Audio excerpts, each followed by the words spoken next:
In this video, we're going to talk about rhinos, these incredible armored giants that look like they've walked straight out of prehistoric times. But how much do we really know about them? Let's find out. Just look at this creature. They're some of the largest land animals on Earth, right? Mega herbivores with a history stretching back millions and millions of years. But, beyond that tough, thick skin and that iconic horn, what's the real story of the rhinoceros?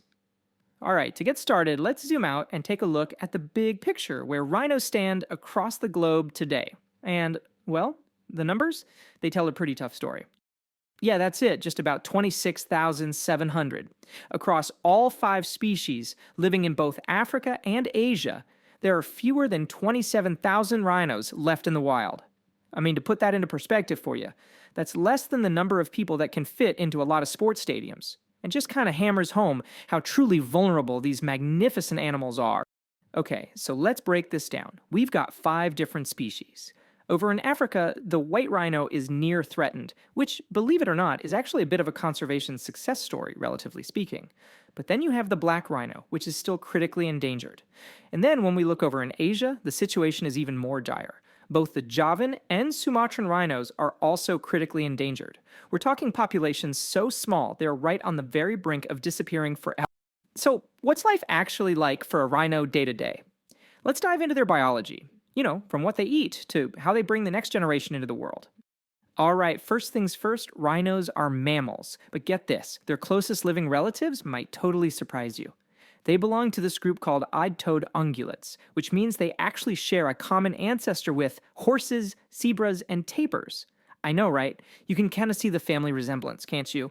And a really key difference in their diet comes down to the shape of their lips. See, all rhinos are herbivores, they're plant eaters, but they don't all eat the same way. The white rhino, he's a grazer, basically a living lawnmower with this wide, square lip that's just perfect for mowing down tons of grass. The black rhino, on the other hand, is a browser. It has this incredible, pointed, prehensile lip. That means it can grasp things, and it uses it almost like a little finger to pluck leaves and fruit right off of trees and bushes. Okay, now when it comes to making more rhinos, they really play the long game. Their gestation period is one of the longest in the entire animal kingdom, lasting anywhere from 15 to 18 months. And after all that time, the female gives birth to just a single calf. This incredibly slow reproductive rate is kind of the rhino's Achilles heel. It's the big reason why their populations struggle so much to bounce back from threats like poaching. So, if a rhino calf actually makes it to adulthood, it can live a pretty long time. In the wild, white and black rhinos can live up to 50 years, while their Asian cousins usually live for about 30 to 40 years. So we all get to picture them as these solitary giants, right? Just wandering around alone. Well, not exactly. The social life of a rhino is actually way more complex than you might think. It involves unique group names, territories, and a pretty clear social order. And let's keep things off with a great piece of trivia. A group of rhinos is called a crash. How perfect is that? But how social they are really varies. White rhinos are much more likely to be found hanging out in these crashes. Black rhinos and the Asian species, though, they tend to be a lot more solitary, except of course for moms with their calves. So how is this whole social structure maintained? Especially with the white rhinos? Well, it all comes down to the big guy, the dominant or territorial bull. He'll stake out a patch of land, patrol it, and mark his boundaries using these communal dung heaps and a, let's say, unique spray urination technique. By holding down this territory, he earns the exclusive right to mate with any females that happen to pass through.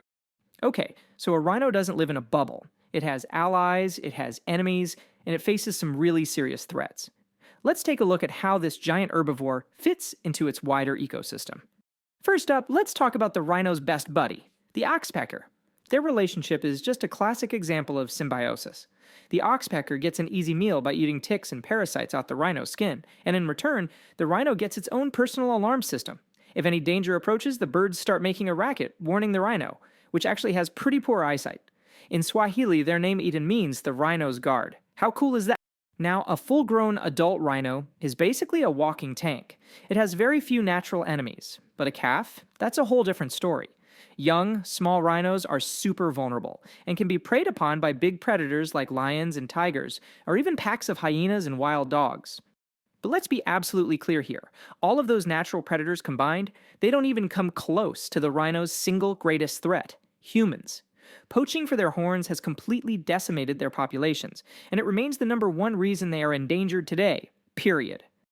Okay, while the threat of poaching is a very heavy reality, it's also really important to remember just what makes these animals so incredible and so worth protecting.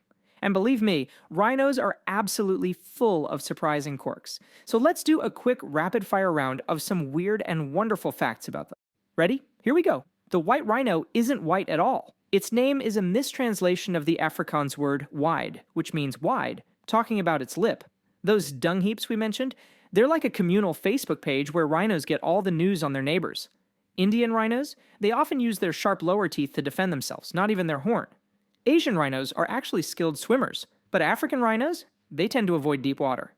And get this, a single adult white rhino can produce up to 50 pounds of dung every single day! Wow! This brings us to their most famous and, sadly, their most threatened feature. We hear so much about the rhino horn, but what is it actually made of? Is it bone? Is it ivory? What's the deal? The answer is surprisingly simple. It's keratin. Yep, the exact same protein that makes up your own hair and your fingernails. It's not even attached to the skull. It's basically just a super compacted mass of hair that keeps on growing. And just to be clear, there is zero scientific evidence that it has any medicinal properties whatsoever. And that really is the paradox of the rhino. Here's an animal that looks so tough, so powerful, so indestructible. But in reality, it's incredibly fragile. Its survival is literally hanging by a thread. Which leaves us with the ultimate question. With such a slow birth rate and this immense pressure from poaching, what is it going to take to secure a future for these modern-day dinosaurs? Alright, that is it for this video, everyone. Thank you for watching. Please make sure you subscribe to our YouTube channel, and I'll see you in the next video.